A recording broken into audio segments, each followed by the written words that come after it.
네, 먼저 전하는 소식 한 가지 전화드리겠습니다. 우리 저번 주까지 이렇게 잘 설문조사에 응해 주셔서 감사합니다. 그래가지고 제가 그 왓츠앱에 결과를 올려놨는데요. 이것을 가지고 다음 주에 이제 커리큘럼을 짜가지고 함께 해 나가겠습니다. 제 1등만 소개하자면은 애매한 2단 이야기, 이게 1등이고 7표 창조 이야기, 이렇게 이 정도는 제가 뭐 예상을 했어요. 그리고 가톨릭이랑 왜 다른지 이런 거 예상을 했는데, 여러분 삼위일체, 예수님의 신성과 인성 이런 데 관심이 있으세요? 이거 되게 놀랐거든요. 되게 고리타분하고 재미없을 거라고 생각했는데 이런 거에 관심을 가져주시는데, 어떤 얘기를 듣고 싶어서 이거 고르셨을까? 차차 같이 또 얘기도 해보면 좋겠고요. 근데 이게 제 전공이거든요, 이게. 그래서 아주 잘 전해드리도록 하겠습니다. 그러면 삼위일체, 신성, 인성 이런 거. 또 그 밖에는 또 뭐 한국의 순교자, 이것도 3표나 있었는데 순위권에 들지 못했고요. 또 기타 의견으로 할로윈에 대해서 이런 거 있었습니다. 이거는 뭐 아마 정보는 다 아실 텐데, 그렇죠? 인터넷 쳐보면은 뭐 할로윈의 유래 이런 거 다 나오니까 저보다 더 잘 아실 수 있는데, 기독교인으로서 우리가 이걸 뭐 어떻게 받아들였냐 이런 질문이시겠죠? 그래서 단순히 이제 앞으로 이거를 어떤 그냥 강의 형식이 아니라 우리가 한 달에 한 번씩은 서로 의견도 나누고 또 살던 얘기도 하고 하는 시간을 가질 수 있도록 하겠습니다. 다른 건 없죠? 네. 계속해서 이제 믿음은 이것이 아니다 라는 제목으로 믿음을 더 명확하게 하고 있는데요. 그러다 보니까 오늘은 부정이 2번이나 들어갔습니다. 믿음은 의심하지 않는 것이 아니다. 우리는 지난주 로마서 3장을 통해서 어떤 주제로 말씀 나눴습니까? 믿음은 행위의 반대가 아니다. 오해를 하나 바로 잡았죠. 그리고 믿음은 단순히 마음에서 일어나는 작용이 아니라는 데 방점을 찍었습니다. 이 오해는 성경에 행위가 아니라 믿음이다 이 말씀이 있을 텐데, 그렇죠? 이 말씀에서 행위라는 단어를 단순히 몸으로 하는 행동으로만 이해했기 때문입니다. 다시 말해서 믿음을 몸으로 하는 행동의 반대, 그저 마음에서만 일어나는 작용으로 우리가 오해했다는 것이죠. 국한시켜버렸다는 겁니다. 물론 마음도 중요합니다. 하지만 믿음의 영역을 마음에만 제한시켜버리면 우리 신앙은 기름 없는 엔진이 될 겁니다. 제가 이거 기름 없는 엔진이라고 할까, 기름 다 떨어진 자동차라고 할까 고민을 많이 했는데, 기름 없는 엔진이라고 표현한 그 이유는 믿음이라는 것이 단순히 마음의 영역으로만 국한시켜버리면 우리의 삶을 이끄는 힘을 다 잃어버리게 되는, 허수아비가 된다는 뜻입니다. 구원은 행위가 아니라 믿음이다. 이 말은 행동이냐 마음이냐 이걸 따지는 양자택일의 문제가 아닙니다. 이 말씀의 요지는 구원은 인간의 노력이나 조건으로 성취하는 게 아니라는 뜻입니다. 구원은 하나님의 선물로, 은혜로 그저 받는 것이다 라는 뜻이 바로 행위가 아니라 믿음이다 라는 뜻인 것이죠. 이렇게 우리는 로마서 3장을 통해서 믿음이 마음에서만 일어나는 작용이 아니다 라는 사실을 배웠습니다. 오늘 우리는 계속해서 로마서 4장을 통해 바울이 믿음에 대한 가르침을 더 한번 귀 기울여 보려고 합니다. 4장에서는 바울이 구체적으로 한 사람의 예시를 들어서 믿음을 설명해요. 바로 누굽니까? 믿음 하면 떠오르는 인물 혹시 누구죠? 아브라함, 믿음의 조상, 이런 말 많이 들어보셨죠? 우리 로마서 4장 19절과 20절 이해하기 쉽게 세 번역으로 한번 연속으로 읽어보겠습니다. 19절 시작. 그는 나이가 100세가 되어서 자기 몸이 이미 죽은 것이나 다름없고 또한 사나이를 태워 죽은 것이나 다름없는 줄 알면서도 그는 믿음이 약해지지 않았습니다. 하나님의 약속을 믿고 의심하지 않았습니다. 오히려 그는 믿음이 굳세어져서 하나님께 영광을 돌렸습니다. 여러분 잘 아시는 내용이죠? 어떤 내용을 바울이 인용하고 예시를 들어주는 겁니까? 하나님께서 아브라함에게 나타나셨어요. 그래서 어떤 약속을 하셨습니까? 너 아들을 낳을 것이다. 근데 그때 아브라함 나이가 99세였다는 거죠. 아브라함이 이 하나님의 약속, 정말 믿기지 않은 약속을 의심하지 않고 믿었다는 거예요. 그렇죠? 바울이 그렇게 쓰고 있죠. 그래서 로마서 4장 18절 말씀 많이 들어보셨을 거예요. 보시면 아브라함이 바랄 수 없는 중에 바랬고, 이 설교 많이 들어보셨죠. 그러니까 이렇게 여러분 아브라함 보세요. 믿을 수 없는 거, 불가능한 것조차 의심하지 않고 믿지 않습니까? 의심하지 않고 믿으면 다 이루어집니다. 이런 식으로 설교 많이 들어보셨을 거예요. 그런데 여러분, 정말 아브라함이 의심하지 않았을까요? 정말로? 창세기 17장 17절, 창세기 17장 17절을 한번 보겠습니다. 깜짝 놀라실 텐데 읽어보겠습니다. 시작. 아브라함은 얼굴을 땅에 대고 엎드려 웃으면서 혼자 말하였다.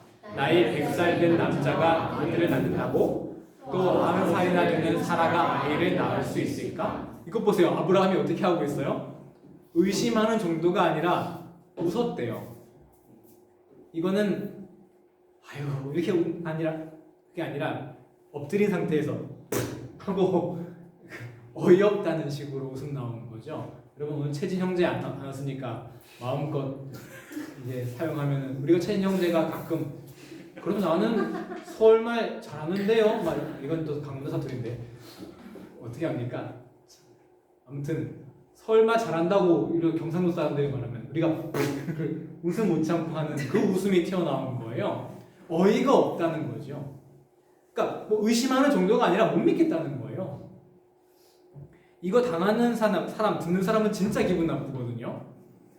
그리고 이렇게 말해요. 18절 시작.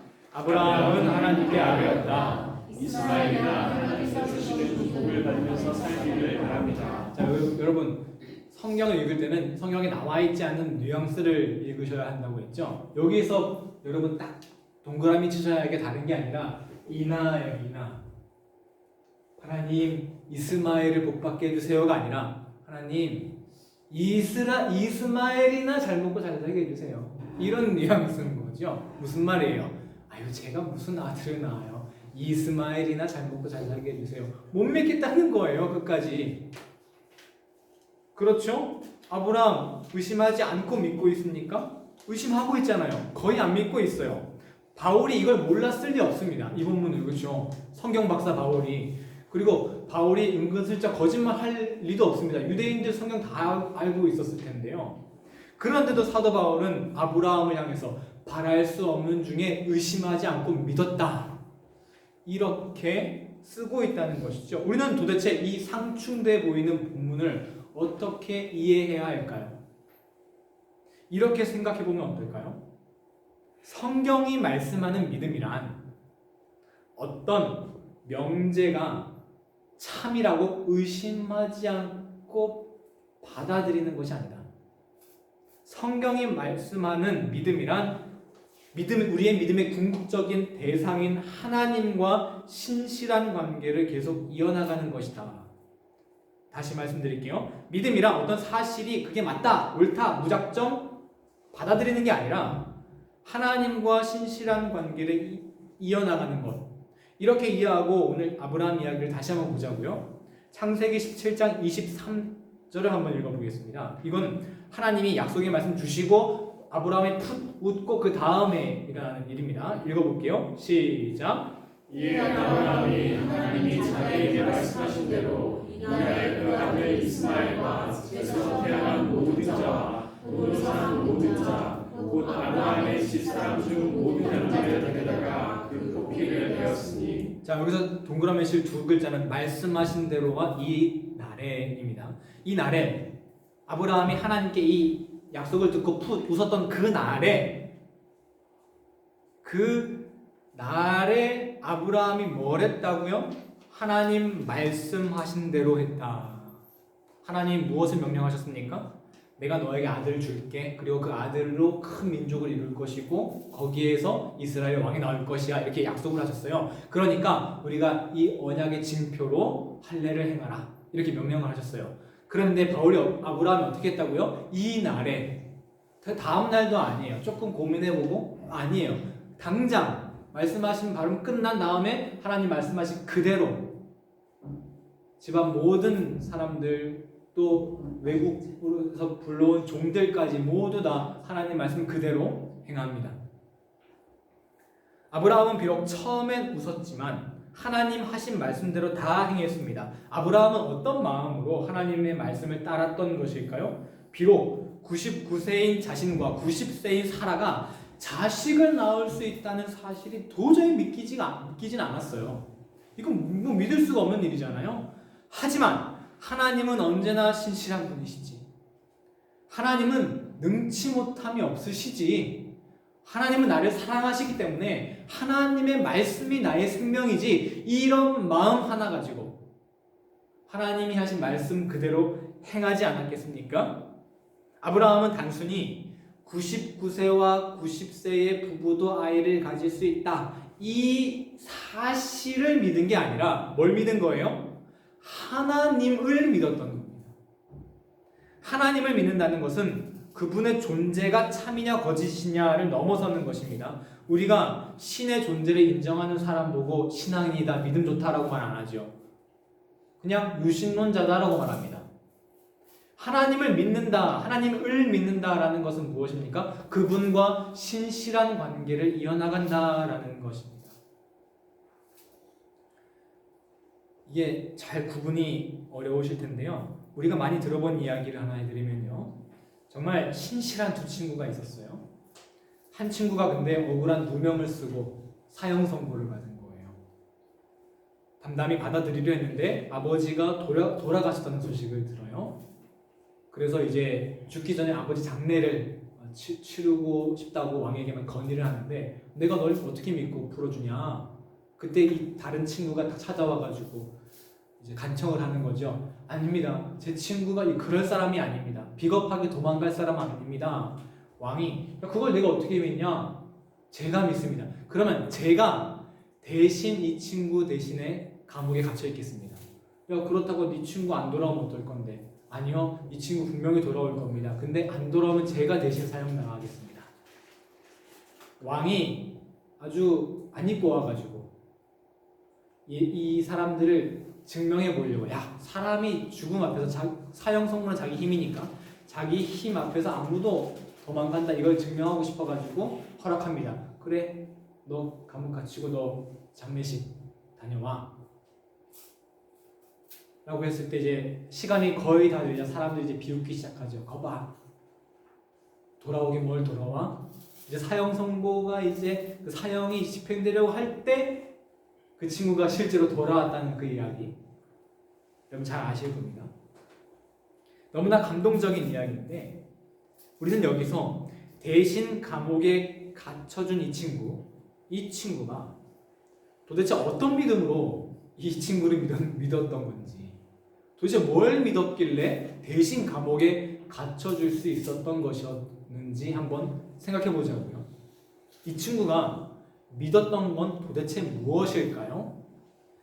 자기 친구가, 그죠? 이제 장례식 치러 가는 친구가 시간에 정확하게 맞추어 여기에 도착할 것이다 라는 미래에 관한 그 사실을 믿었던 걸까요?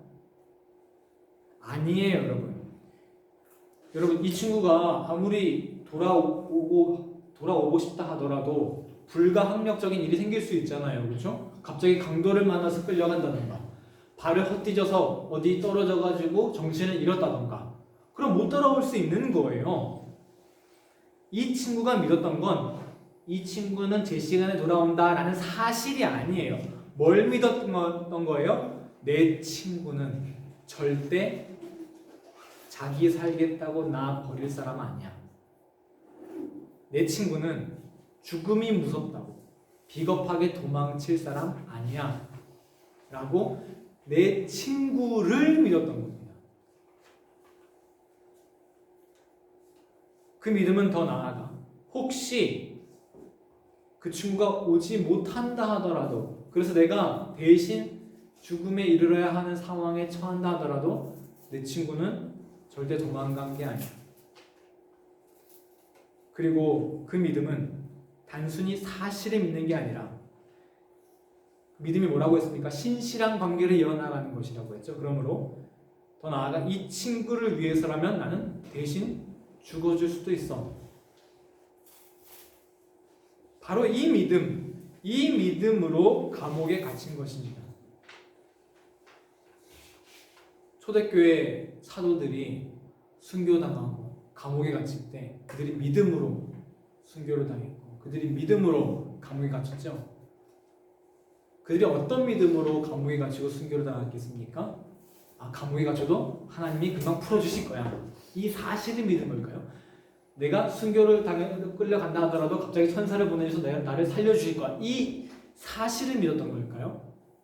그게 아니라 하나님과의 신실한 관계를 이어갔기에 하나님을 위해서라면 죽을 수도 있어. 그 믿음, 아브라함을 보고 너의 믿음이 너를 구원했다. 그 믿음은 바로 어떤 교리 조항을 믿는 것이 아니라 하나님 그 분 자체를 믿는 것인 것이죠. 이제 오늘 본문 로마서 4장 19절과 20절 앞으로 넘겨주시면 될 텐데 다시 한번 보겠습니다. 의심하지 않았다는 말 19절 한번 읽어볼까요? 시작. 그는 나이가 100세가 되어서 자기 몸이 이미 죽은 것이나 다름없고 또한 사람의 태도 죽은 것이나 다름없는 줄 알면서도 그는 믿음이 약해지지 않았습니다. 20절. 그는 하나님의 약속을 믿고 의심하지 않았습니다. 오히려 그는 믿음이 굳세어져서 하나님께 영광을 돌렸습니다. 의심하지 않았다는 말, 믿음이 약해지지 않았다는 말은 그냥 아무 생각 없이 의심하지 않고 받아들였다는 의미가 아니죠. 의심했잖아요. 그러면 무슨 뜻입니까? 아브라함과 하나님 사이에 이 신실한 관계가 조금도 흔들리지 않았다라는 의미로 우리가 이해할 수 있습니다.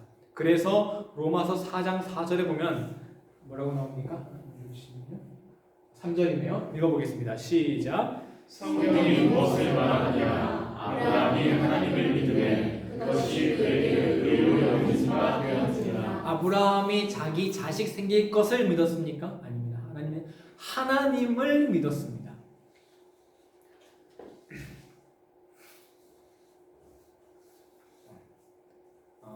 여러분 아르메니안 사도교회라고 혹시 들어보셨나요? AD 301년에 최초로 기독교를 국가로 받아들인 그 아르메니아 나라의 종교죠. 종파죠. 기독교 하나의 종파. 동방종교회로 분류하긴 하지만 엄밀히 따지면은 다릅니다. 왜냐면 301년, AD 301년에 기독교를 공인했으니까 로마 가톨릭보다 거의 100년 앞서서 기독교 국가가 된 거예요. 그러니까 얘네들한테 동방종교의 한 무리다 이렇게 하면은 기분 나쁜 거예요. 아주 그 자부심이 아주 대단합니다. 그래서 우리는 뭐 어떻게 해가지고 뭐 황제가 이렇게 한 게 아니라 직접 사도가 와서 바돌로메라는 사도가 와서 세운 교회다 해서 사도교회라는 이름을 붙이는 거거든요. 이 사람들의 자부심이 대단합니다.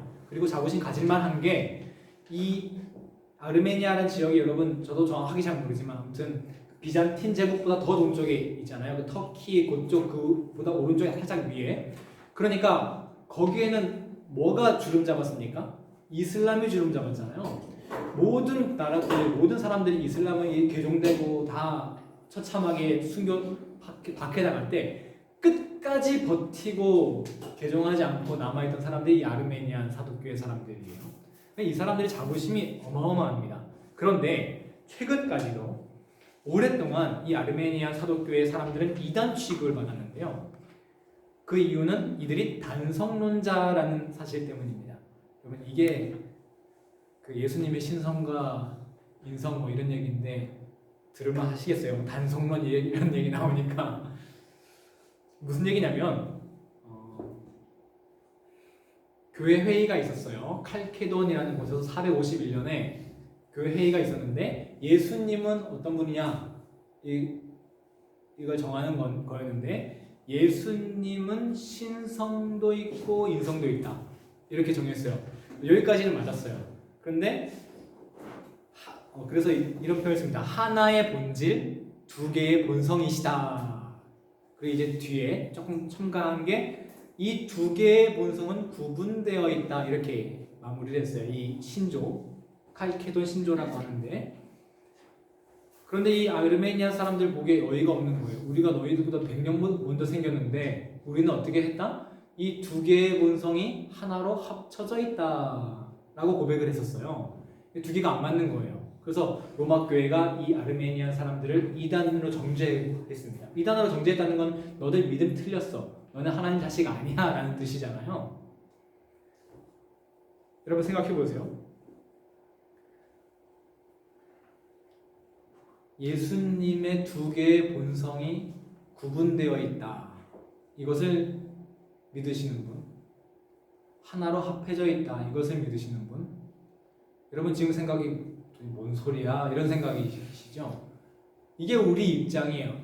그 과거 사람들의 사고 체계는 뭐 그게 중요했을지 몰라요, 그렇죠? 근데 오늘날에서 이거 뭐 예수님 인성 본성, 신성 인성 이거는 아직 이제는 논의할 주제가 전혀 아니에요. 그게 합쳐져 있던 뭐 구분되어 있던 전혀 중요하지 않다고요. 하지만 옛날 사람들 어떻게 생각했다고요? 이것을 구분되어 있습니다라고 그 교리 조항을 받아들이면 참된 신앙, 그 믿음은 옳은 믿음. 합쳐져 있습니다라고 그 교리 조항을 받아들이면 그건 틀린 믿음. 이렇게 여겼다는 거예요. 교리 조항으로 믿는다는 것이, 받아들인다는 것이 얼마나 쓸데없는 믿음입니까? 그런데 여러분, 지금 우리도 이 단속론, 구분되어 있나 합쳐져 있나와 같은 이 교리 조항, 이런 옛날 사람들이 했던 그 교리 조항을 지금 우리도 가지고 있는 부분이 굉장히 많다는 거예요. 이거 너 이렇게 안 믿어? 그럼 너 믿음 잘못된 거야. 야, 이렇게 이대로 안 믿으면 너 신앙 잘못된 거야 라고 말이죠. 여러분, 믿음은 교리 조항을 의심 없이 받아들이는 것이 아닙니다. 최근에 그 유튜브를 보다가 어떤 구원받을 사람이 2%밖에 없다 인류에 뭐 이런 제목으로 뭐 달렸어요. 그래서 뭔가 해서 찾아봤어요. 정말 그 좁은 길로 걸어가자 이런 설교인가 해서 들어봤는데, 이제 결론적으로 따지면은 이분은 이제 이미 폐기된 칼빈의 이중 예정론이라는 게 있습니다. 그건 구원에 관한 겁니다. 하나님이 태초부터 구원받을 사람, 안 구원받을 사람 정해놨다. 그럼 안 구원받을 사람 어떻게 하냐? 그럼 어쩔 수 없지. 뭐 이런 거예요. 근데 이제 제가 재밌게 얘기했지만 거기다 뭐 깊은 뭐 그게 있습니다. 근데 겉으로 볼 땐 그래요. 그거를 믿고 종말론에서는 뭐 요한계시록 보면은 뭐 1000년 전에 뭐가 생기고 뭐 1000년 후에 뭐 이런 거 있잖아요. 그 여러 가지 해석 중에 뭐가 하나 있어요. 뭔 천년설이 있대요. 그래서 이 칼빈의 이중 예정론을 믿고 요한계시록의 뭔 천년설을 이걸 믿는 사람이 구원받습니다. 그게 2%밖에 없습니다. 이런다는 거예요. 뭘 믿냐? 그 율법 조항을 믿는 것으로 구원받는다라고 하는 그 믿음은 그냥 우리가 전주에는 마음에서 일어나는 작용이 아니라고 했지만 이건 머리에서 일어나는 그냥 기성작용 중에 하나일 뿐입니다.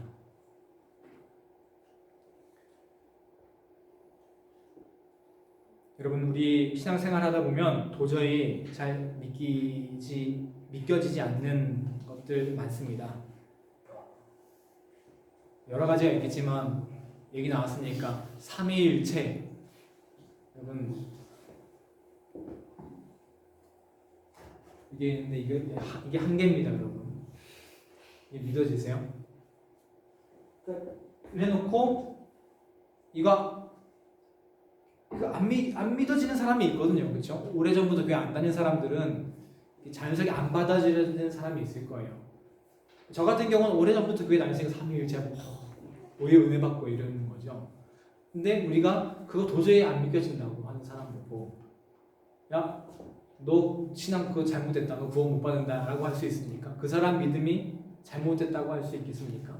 그러면 아르메니아 사람들 단성론 믿었다고 예수님의 신성과 본성이 합쳐져 있다라고 하는 교리를 믿었다고 그 사람들이 수천 년 동안 박해를 견디고 예수님에 대한 신앙을 잃지 않았는데 그 사람들의 믿음을 우리가 이단이라고 판단할 수 있겠습니까?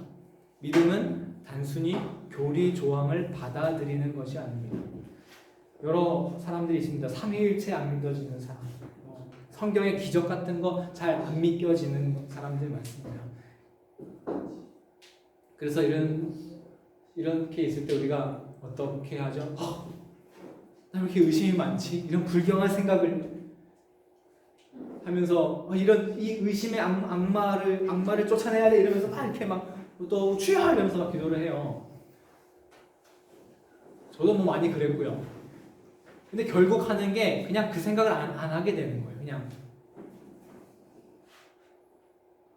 여러분 교회의 가르침, 어떤 성경의 어떤 내용들 의심된다고 절대 신앙을 못 갖는 것 아닙니다. 여러 가지가 의심된다고 해서 그 믿음이 절대 나쁜 믿음이 아닙니다. 왜? 믿음이라는 것은 지성에서 일어나는 작용이 아니기 때문입니다. 믿음은 교리 조항 어떤 객관적인 사실을 그냥 맞습니다 하고 받아들이는 것이 아니라 그 이상 하나님과 신실한 관계를 계속 맺어나가는 것입니다. 채진 형제 얘기 하나 더 하면은 이제 저희가 진짜 남들이 보면은 저 사람들은 뭔 저런 얘기를 하나 할 정도로 되게 심각한 얘기 뭐 이런 얘기도 하면서 기차 왔다 갔다 하지만 현실적인 얘기도 많이 하거든요. 주로 이제 채진 형제가 복권 얘기를 많이 합니다.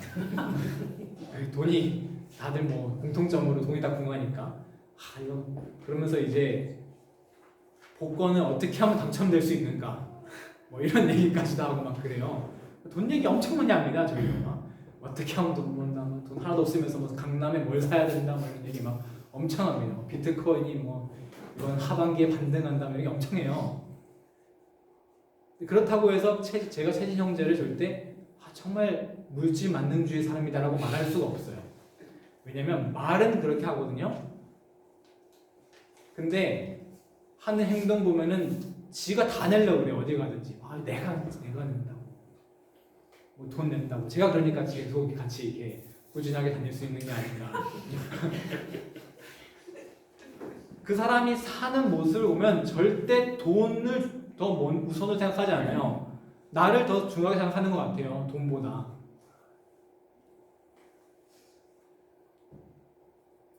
여러분, 믿음은 의심하지 않고 그냥 확신하는 것이 아닙니다. 이건 전형적으로 사이비들이 사용하는 방법이거든요. 사이비들이 뭐라고 말합니까? 치료가 안 돼요. 안 돼요. 너 그러면 왜 치료 못 받는 거다? 아직 뭐가 부족해서? 믿음이 부족해서. 믿음이 아직 100% 채우지 않은 거예요. 1%는 아직 의심이 있다는 거예요. 그럼 언제 여러분 그 사람이 치유되는지, 그 사람이 언제 100% 믿음을 가지는 건지 확신할 수 있는지 아십니까? 그 사람이 치유될 때, 그럼 그때는 100% 믿음 가진 거예요. 여러분 이렇게 과격한 표현을 써서 죄송하지만 이런 의심하지 않는 믿음을 한국 교회에서 오랫동안 성도들 돈 갈취하는 데 사용했습니다. 너 아직 믿음이 부족해서 아직 안 이루어지는 거야. 믿음을 증명할 수 있는 방법이 돈 헌금하는 것밖에 없잖아요. 하지만 믿음이라는 것은 의심을 걷어내 어떤 이 사실, 교리 조항에 대한 의심 없이 그대로 받아들이는 것이 아닙니다. 믿음은 하나님을 믿는 것이지 하나님에 대하여 믿는 것 아닙니다. 그래서 마틴 루터가 그의 사도신경과 주기도문 해설서가 있는데요. 거기서 이렇게 말했습니다. 믿음에는 두 종류가 있다. 한 종류는 하나님에 대해서 믿는 믿음이고 다른 하나는 하나님을 믿는 것이다. 이 하나님을 믿는 것이 진실한 것이고 하나님에 대하여 믿는 것은 하나님을 믿는 것에 도움을 주는 것이다. 우리가 이 하나님에 대하여 믿는다고 했을 때 그 대하여에 대한 여러 가지 항목들, 여기에 우리가 지나치게 집착하다 보면 위험한 일이 가지고 다른 삶을 정죄하게 되고 정작 하나님과의 신실한 관계를 잃게 된다는 것입니다. 내 안에 갖고 있는 이 하나님에 대한 것, 내가 가지고 있는 고집, 가지고 있는 어떤 그런 교리 조항들 무엇입니까? 그 교리 조항 자체가 나쁘다는 건 절대 아닙니다. 그것이 무엇에 도움을 주어야 합니까? 내가 하나님과 신실한 관계를 맺어나가는 것에 도움이 되어야 합니다. 그래서 우리가 하나님을 믿는다 했을 때 그저 내 머릿속에서 의심을 떨쳐버리려고 하고, 그리고 의심 때문에 내가 신앙 못 가는 것 아니야 불안해하기보다 하나님과 신실한 관계를 더 깊이 맺어나가는 데 집중할 수 있는 우리가 다 되시기를 예수님 이름으로 간절히 축원합니다. 아멘. 기도하겠습니다. 사랑의 하나님,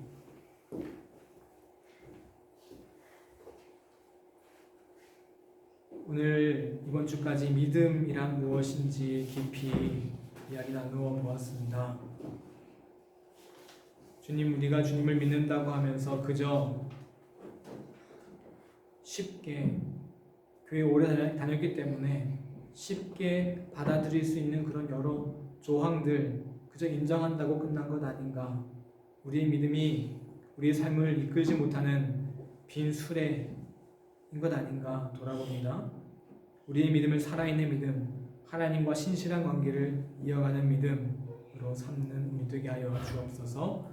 감사드리며 예수님의 이름으로 기도드렸습니다.